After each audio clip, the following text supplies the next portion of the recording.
All right. Hello and welcome to our training for information desk student workers. My name is Caitlin Googe and I'm with Miriam Sleva. We will be going over different training topics for this position. All right. This is what we will cover. Briefly, we'll go over reminders about the training schedule, the online tests and how to take it, and go over what the checklist is. A good portion of the training will go over the third floor, policies regarding technology, lockers, furniture, how to use LibCal for the study rooms, what your closing duties will entail, how to troubleshoot certain things, how to check things out in Sierra, and then go over materials and equipment for checkout. And lastly, we'll be showing you how to find books in the library, how to read call numbers, how to locate items physically in the library as well as in the catalog. Okay, for reminders, we will go over the training schedule, what it will look like for the next few weeks. We'll go over the checklist and show you what that looks like, and our online tests. These are sent to you through the email. Please complete them in a timely manner. If you're having trouble accessing them, let us know ASAP. All right, these are the policies for the third floor. The university has decided to not prohibit food and drinks on the third floor. We still need to be watchful of any issues. If you see any large messes or anything, you're not expected to clean those up. Report them to us, and we will report the issue to the proper authorities. For the furniture, most of the furniture is made to be moved, except anything that's wired and heavy. Uh, Whereas for noise and volume control, we would like to keep it at a reasonable level, but please report any problems as they come up. Alright, so for the next little bit of this training session, we're going to be talking about policies regarding the locker, technology, and the different study rooms that we have up on the third floor. For lockers, just basically like how to operate them, how to check them out to students, what your responsibility is as far as the locker goes. Same with technology, is like kind of where it is, what your responsibility is, how it operates. And for the rooms, it's just like the different ones we have and how they differ. So for the lockers, again, we're going to be going over how to use the lockers, how we do contracts, what that means for your rounds, and how to handle any issue that may come up with these lockers. So right here, I have two different states that the locker can be in. Over on the left, we have the unlocked lockers. You'll see if they're unlocked, the little handle is pushed to the side, either right or left, depending on where the door opens. And then on the right, we have a locked locker. It'll be straight up and down. Every locker will be locked automatically with a default code. So if you're walking around and you see any lockers that are left unlocked, definitely check into it, see if there's anything in it, if it has been checked out, and let us know so we can handle that. But they should all just be locked as a default. You shouldn't see them unlocked. So these lockers are available for checkout only to students. So if someone wants to check them out, they have to present a TAMUK ID. That can be a physical ID or a digital one. The important thing is that we confirm that they are a student here at this university. When they want to check one out, you're going to have them fill out a contract. Those are going to be in the little blue cabinet behind the desk. They'll fill out the contract and sign and confirm that they understand what they're doing when they check out a locker. You're going to open the locker that they want for them and make sure you make a note of which locker that is on their contract. All the lockers that aren't checked out to anyone will be locked with the default code 4357, and to unlock it you'll press the C button, type in the code, and then press the key, and that'll unlock it. And then from there you can demonstrate to them how to set the code, which is literally, since it's unlocked, it's just going to be they press the C button, they type in whatever 4-digit code they want, then they press the key button, and then that will let them lock it, and then from there it will only open up to that code. So once they've gotten their code all settled, you can store their contract in the active folder in the little locker, the blue cabinet, the little locker contract cabinet, and also make sure there is a chart in that cabinet as well that says which lockers are active and which lockers are inactive. Make sure you mark that that locker is now active as of that date so that we don't have people trying to check out the same lockers. Um, and when a person is done with the locker, they have until the end of the semester. But if they want it in their contract sooner, they're going to fill in the little sign out box on the other side of that contract. You're going to go with them and confirm that their locker is unlocked and it has been emptied of all the items in there. And then you're going to relock it with that default code 4357. And then you'll store that contract now in the inactive folder and make sure you update the locker chart as well so that we know that that locker is now available to anybody who wants to check it out. Okay, so now as far as your responsibilities with the lockers, the most consistent thing is going to be that the locker checks have been added to your hourly security rounds. You're just going to go in, you're going to stop, you're going to look, see if there are any unlocked lockers, see if there's any, any odd sounds or smells or anything coming from the lockers, if it smells like something is rotting in there or some illicit substances. Please be sure to report that to us. As far as any issues with the lockers, most of those are going to be handled by you calling one of us, and then we may have to report that to UPD. So when I say handling issues, I mean someone is trying to say that something has been stolen from their locker. Two people are claiming that they both have the same locker. Again, if you notice, any illicit substances in the locker area, if there's any kind of disturbance, report that over the walkie, and we will call in UPD if we need to. But don't worry about breaking up any arguments yourself. We wouldn't ask that of you. So, up with the third floor, we also have some new equipment that is going to be available for checkout. You see here we have a smartboard bag. Each of these bags comes with a wireless mouse, a wireless keyboard, and a stylus. All of these items have to be in the bag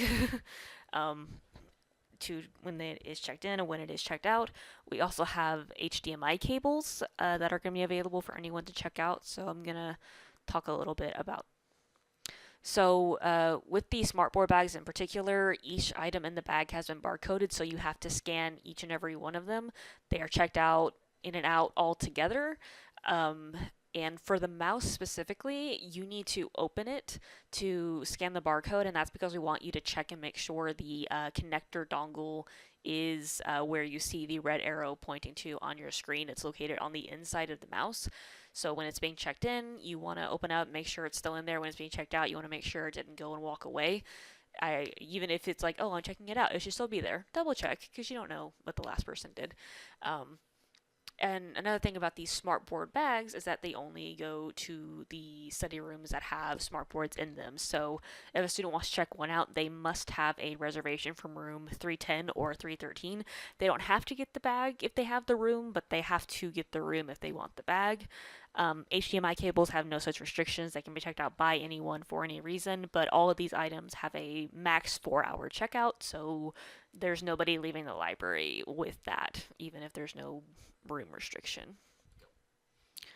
All right, we're going to go over different kinds of technology we have on the third floor.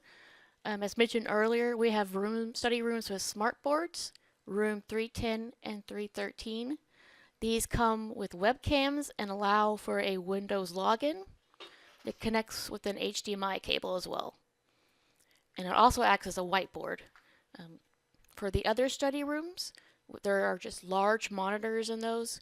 Connect with an HDMI cable. They have to have a cable to connect, otherwise it's just kind of an empty computer monitor. And those also have glass boards students can use markers on. And we also have about 3 open tech tables is what we're calling them. That students connect with either HDMI or the app. We recommend HDMI because the app can be a little wonky. And we also have portable charging poles that students can use to charge devices and things like that. And these are just examples of what the rooms look like. Your standard study room on the left, and then your smartboard room on the right. All right, just some troubleshooting for the open area TVs. They have to be set to HDMI 1 when you turn them off. Otherwise, it just gets a little confusing. The study room monitors, you just press the power button once to turn off the screen. The study room computers is kind of the same way. Press and hold the power button to turn them off.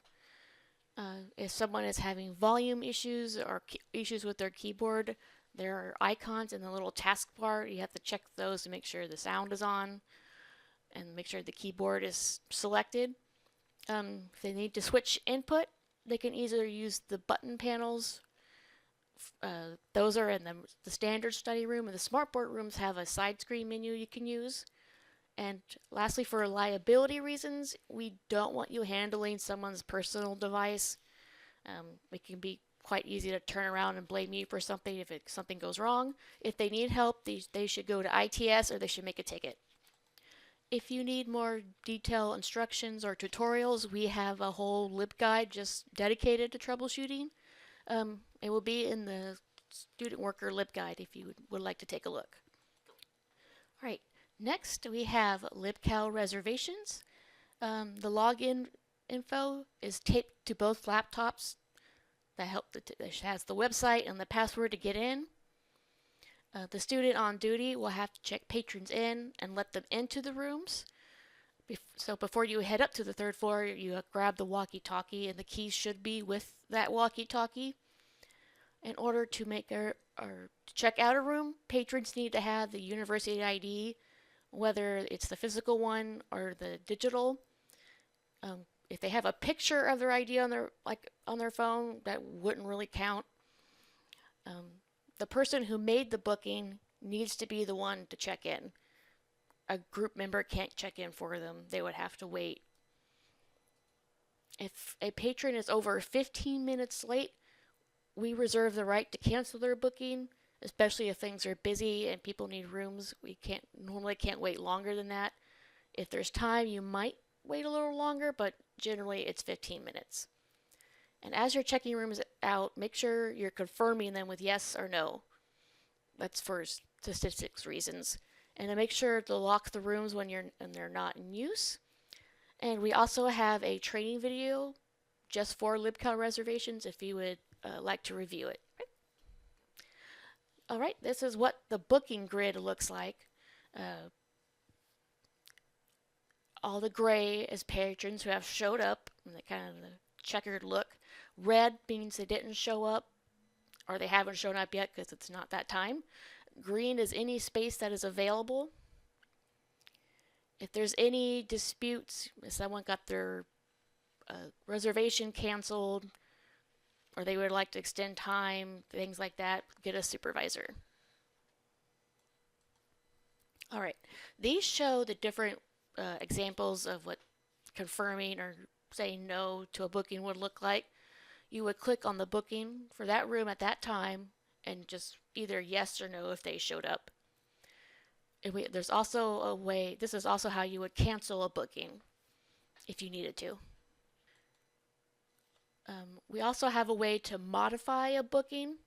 You would click on the individual booking, and from here you can make adjustments to the time, which study room, or cancel a single booking instead of multiple. Some students will make more than one booking, and if you're not careful, you may cancel all of them. So this is just a way to make sure you're just canceling the one booking out of the multiple. All right, so another program you're gonna have to handle up on the third floor with those laptops is Sierra. Real quick, we're gonna go over how to log in, how to log out, how to check in items, how to check out items. I do want to go over internal use, though it may not come up, and I do want to go over just a general process for checking out materials, the do's and don'ts of that. As a quick note before we get started, as of right now, we are having checkouts end at 10 p.m. on the third floor because that's when they end at circulation. This may change in the future as during the regular semester, the third floor will be open until 1 a.m. But as of right now, it's just everything stops at 10. If patrons give you any problem because of that, if you get a regular amount of complaints, do just let us know and we'll see what we can do about that. So logging in is pretty simple. What you'll do is you'll double click on that little red Sierra desktop app icon that should be up on your desktop. And then you'll enter your username and password. Your username and password will be emailed to you. Be on the lookout for an email from Hinaro Madrano. You should have received it by the time you're watching this video. If you have not, please do let us know, and we will bug him about that. The first time you log in, it will probably ask you to change your password. Just change it to something you can remember because we can reset a password, but it is very inconvenient for everyone involved, including you. So now when you're logging out, that's very simple. You'll click the red X in the top right corner. It's going to give you a little pop-up that asks if you're sure you want to exit this program, like you're playing a video game, and you'll click yes, and then it'll give you another little pop-up window that just gives you a review of everything that happened while you were logged in. You'll click the little close button, and then the program will shut down. For checking out an item, the first thing you'll do is you'll ask to see the person's ID, whether they be a student or a staff member. They'll most likely be a student. And then you'll get their K number to input. We don't have an ID scanner for you, so you will have to manually type in their K number. Just remember to actually ask for their ID and not just their K number. And then once you have their account pulled up, what you'll do is you'll take whatever item that they want to check out. It can be whiteboard markers, smart board bags, HDMI cable, whatever, and you'll scan it with the barcode scanner that we give you. You should be able to plug it into your laptop. From there, you'll just have to press enter, and that'll input it, and you'll give you a little green line like what we have here on the screen. And then you'll just tell the patron when the item is due, and from there it is their responsibility. Checking in items is very simple. What you'll do is you'll go to the function drop down menu in the top right corner, click on it, and go down to the item that says check in no patron, and then you'll just scan the barcode, you'll press enter, and then Sierra will process it and register that item as having been checked in. When a patron does check in an item, make sure you let them know if they have accrued any fines. It shouldn't be any significant amount, considering the basic fine is 25 cents per hour, but you never know. I'm going to go over internal use really quick. It may not come up, but I would rather you know how to do it than get stuck. So what you're going to do is you're going to go to the top right-hand corner, and you'll click on the function menu, and you're going to go down until you see count use -intl use. You'll click on that. It'll pull up a little menu like what you see on the right, and it's the same as checking in an item. You're just going to scan, press enter, and it'll pop up as having recorded internal use. And just another side note, if you want more in depth or you need a refresher on this process, in the student worker LibGuide, we do have instructions and I believe also a video that was recorded on just how to do all of these things, so feel free to review that as many times as you need. All right, so real quick, I want to go over the actual process, the official policy on how to check out items beyond just what Sierra requires. So quickly, I want to say what items can and cannot be checked out on the third floor. Patrons can check out whiteboard markers, headphones, HDMI cables, and the smartboard bags. Patrons cannot check out books, laptops, calculators, projectors, any LibUse only items, or course reserves. Another note, things like laptops, calculators, and projectors have to go to the circulation desk. If anyone wants to turn in anything like that to you, send them down to the third floor because we have contracts and stuff like that.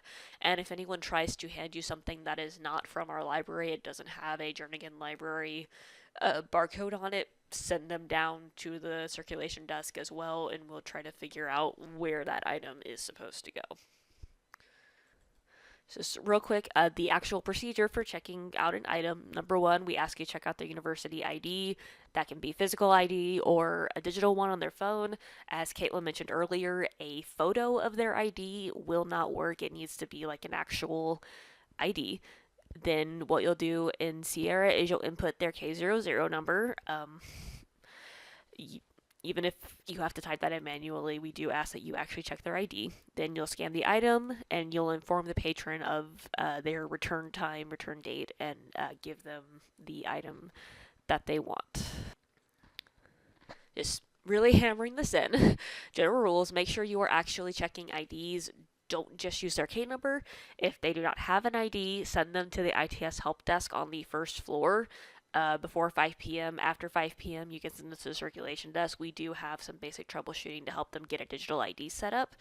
Um, Make sure you're checking in all of the items as they come in. So whenever someone is handing something to you with a barcode, make sure you're scanning that barcode. Um, because we've had issues with students not properly checking things in, and then that causes undue fines. If you're closing, please check in everything that is in the cabinet. Like, just double check and make sure everything in that cabinet should say not checked out, not checked out, not checked out, and that's good. But if you come across something that hasn't been properly checked in, whether that's when you're closing and you find something in the cabinet, or you're trying to give something to someone else and it registers as still being checked out to another person, make a note of the patron's name that comes up and whatever item that fine was attached to, and put that in an email to lidmanagers@students.tamuc.edu. And then that way, when we get that information, we can go into that person's account and we can clear that fine, because that was our error, not the student's error. So to finish off this part of the presentation, I want to go over the closing duties. This is mostly going to be the third floor. So at the end of the day, we want you to just go around and erase the whiteboards. This particular point does apply to all floors. We want all the whiteboards to be clean so that people actually use them. And also on the third floor, hit the whiteboard walls. Those are going to be the walls behind the open area TVs on the left and on the right side near the bathrooms. We also want you to go around and count the charging poles and the whiteboards and make sure they are all actually on the third floor. If any of them aren't on the third floor, you may have to go hunting throughout the rest of the library. Make sure you turn off all the technology, all the open area TVs. Make sure they are switched over to HDMI 1 and turn them off. Make sure everything in the study rooms is turned off. We do have book displays up there, so if there's any books that have fallen to the floor or have just been shuffled around, make sure they look nice. As I mentioned in the last slide, make sure all the items that are in the black cabinet behind the student worker desk are actually properly checked in. And on occasion, not every day, but if you are noticing furniture in placed in the middle of walkways or just in really weird areas, make sure you kind of put it back generally where it goes.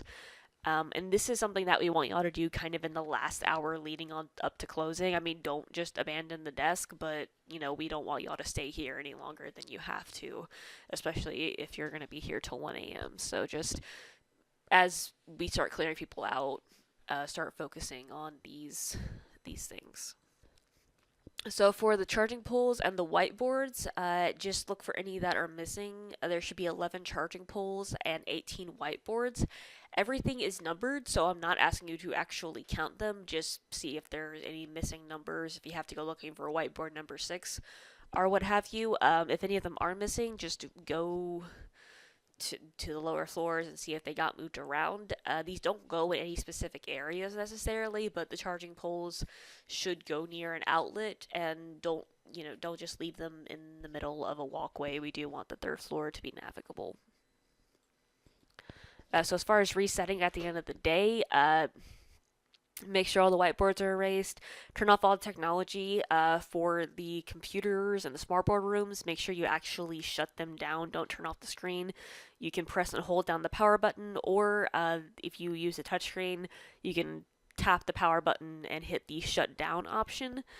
The open area TVs, those need to be set to HDMI 1 before you turn them off, and then for the ones inside the study rooms, those will automatically turn off after a time, but you do want to make sure that you have actually pressed the off button, because the button panel next to it won't recognize that. For the displays, making sure, you're straightening up the books, things are on the correct shelves. And as I said, just on occasion, make sure all the furniture is kind of in the right area and nothing's in the walkways. Make sure all the chairs are at tables and they're not just scattered all over the place. and kind of make sure that like furniture is grouped together, so that everything looks somewhat uniform for the next morning.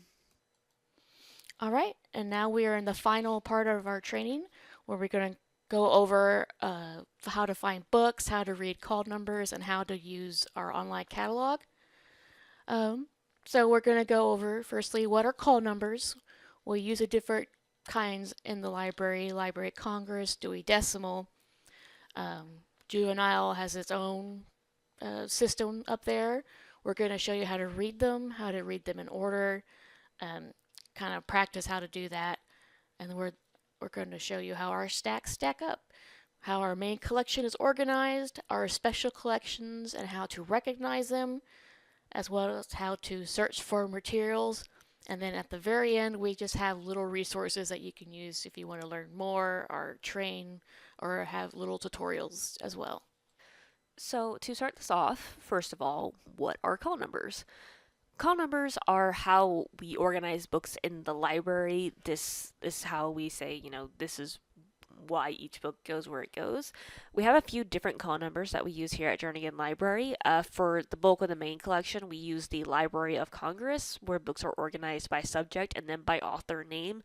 Uses a combination of letters and numbers to dictate where specifically each book goes. We have an example here in the top left corner.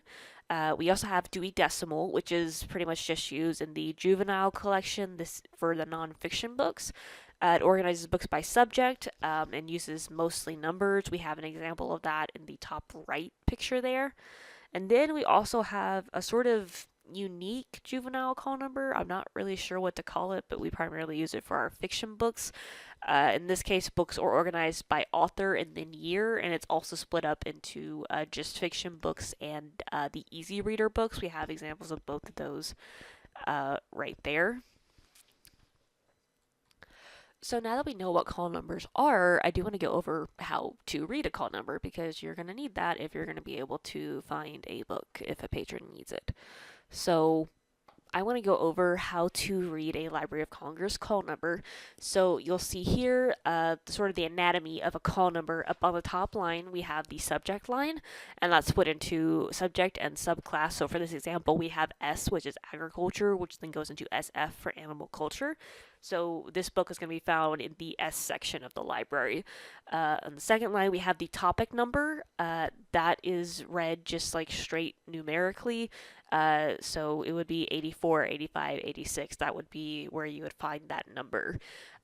For the line underneath that, the cutter number that represents the author's last name, the first part, the letter, that's going to always be straight alphabetical. It'll be G goes before H goes before I, but the number part can be a little tricky to learn because you're not reading that 5, 6 as a whole number 56. You're reading the numbers individually as 5 and 6.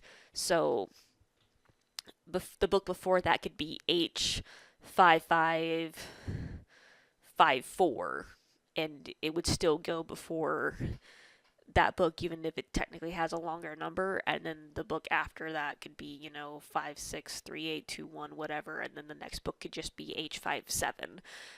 So that does going to take a little practice. It took me a little bit to get that down, but as we go through the training and as you just do this with more patrons, you'll get more comfortable with it.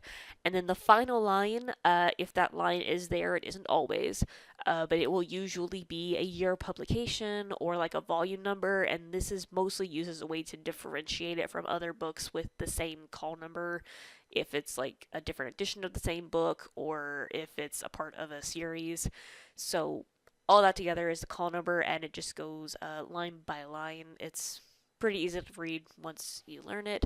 And additional resources for this are going to be in the Student Worker LibGuide as well, or you can always ask us questions.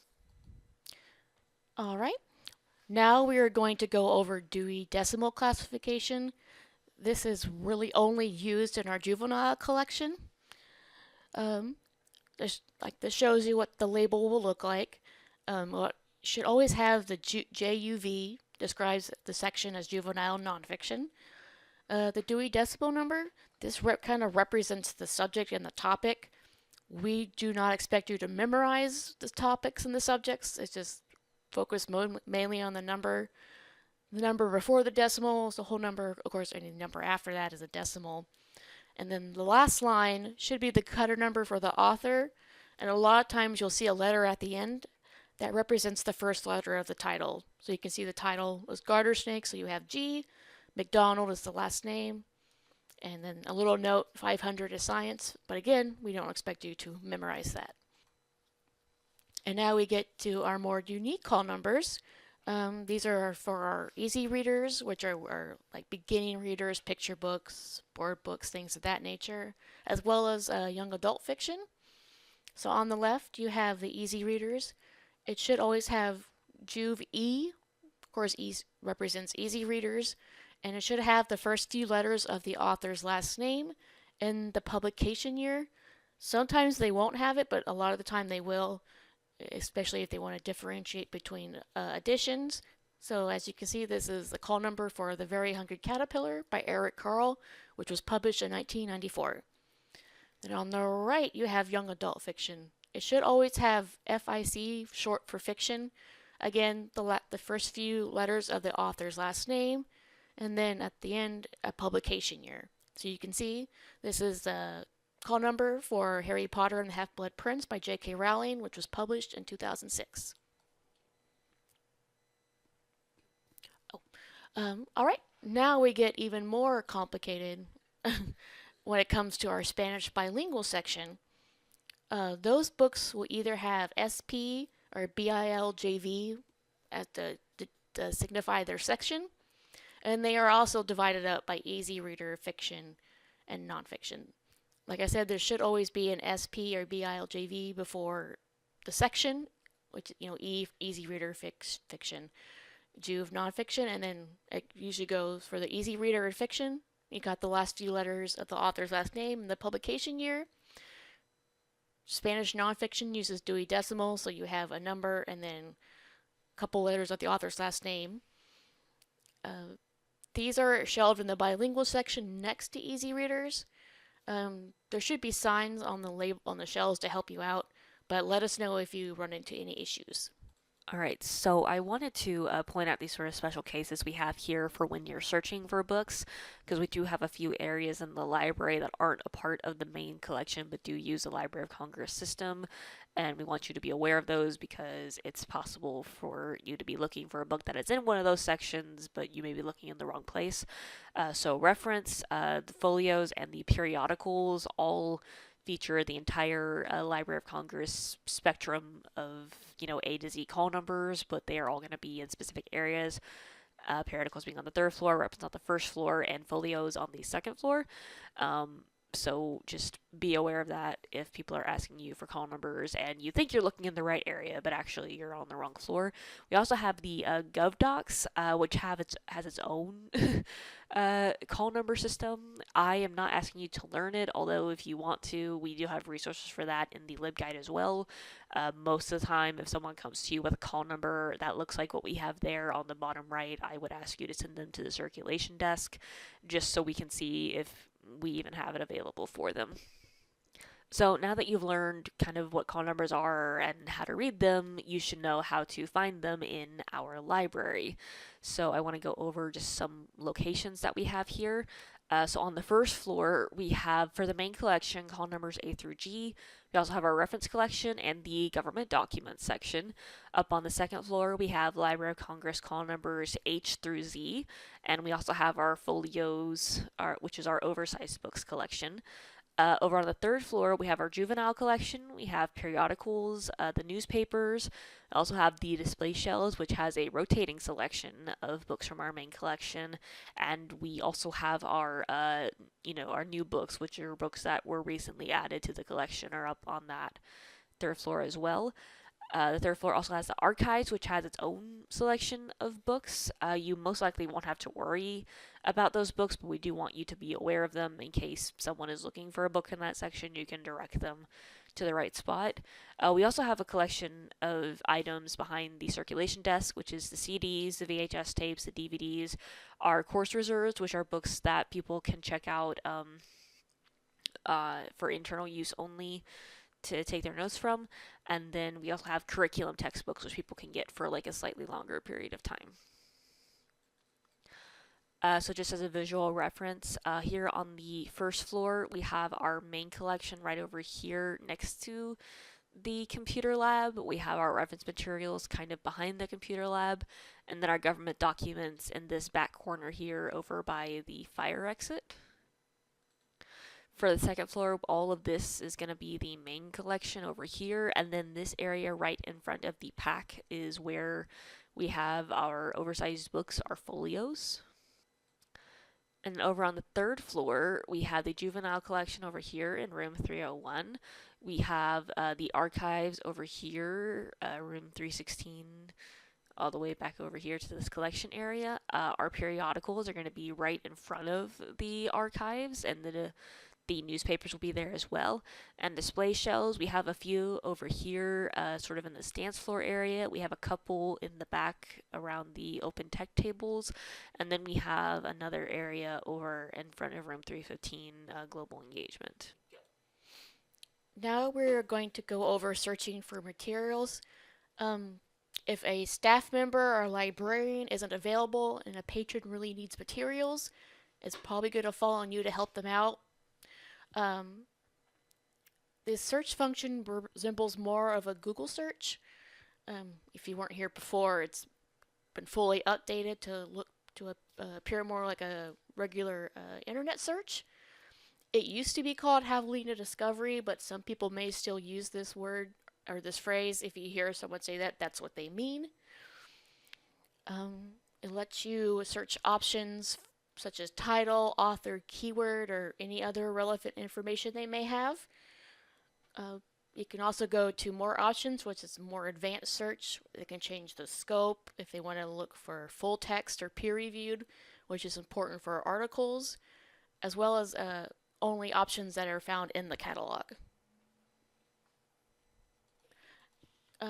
Sometimes when you're searching for materials, you may need to filter the results, kind of narrow it down depending on what the patron needs.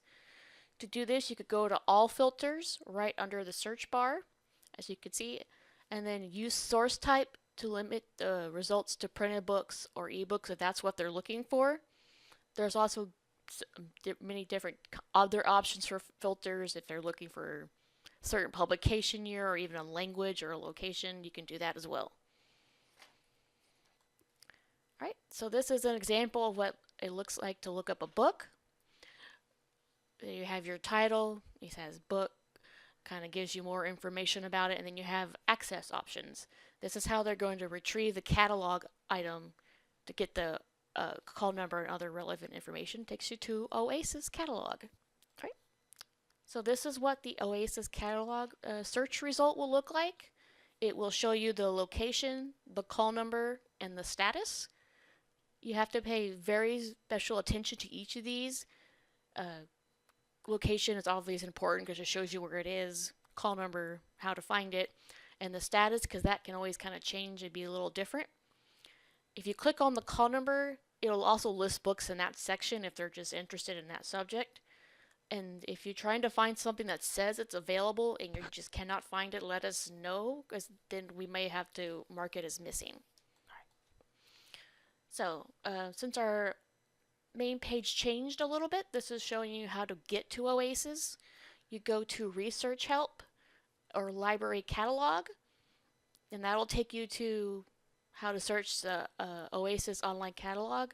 And you can see there are different kinds of searches: advanced, title, author. You can even search by call number. And this is what the main kind of search page for OASIS looks like. You have all the different types of searches at the top: title, author, subject, call number, all that good stuff. We recommend using the limiters on the right. You can limit search to things that are only available. This will filter out things that are missing or have been checked out. Material type, you can limit it to printed materials if they just want books. And this kind of filters out like websites or ebooks if that's not quite what they're looking for. You can even go by location and language. It kind of helps narrow it down even further. And this is just basic description of what the searching for materials looks like. We don't expect you to kind of memorize all these, especially the combining search terms. That kind of gets into more complicated territory, but if you have questions, let us know. All right. Now we're going to go through a couple of different types of results you may get. So if you're looking for something and we just don't have anything about it, you'll, as an example A, it'll pop up no entries found. We may have it. It's just like the search may be incorrect, so you might have to kind of fiddle around and make sure you get the right kind of search for it, where they're, title or subject. And if you have any complications with that, let us know. Result B shows what a ebook looks like. It'll say website underneath it, but to the side it should say ebook, and that'll tell you that's an ebook, and students can access those either here or off campus as well. Result C shows how we can have things in our catalog that aren't in the library. This shows that this is in the history of underclothes is in the Conner Museum, and that is museum use only. They would have to go to Conner Museum and ask for help there. And this shows how we can have multiple copies of the same item in different locations in example D. So you see we have one copy in the main collection, and then we have another copy in archives. And anything in archives is going to be archive use only. It just depends what they're looking for. Usually they'll want the copy they can check out. That's the location, call number you'll use. And then we have the last one is we have now displays on the third floor. It'll show you main collection third floor display. That's what that means. And it should say, your call number and your status, whatever that may be. All right. Final thing is these learning and testing resources.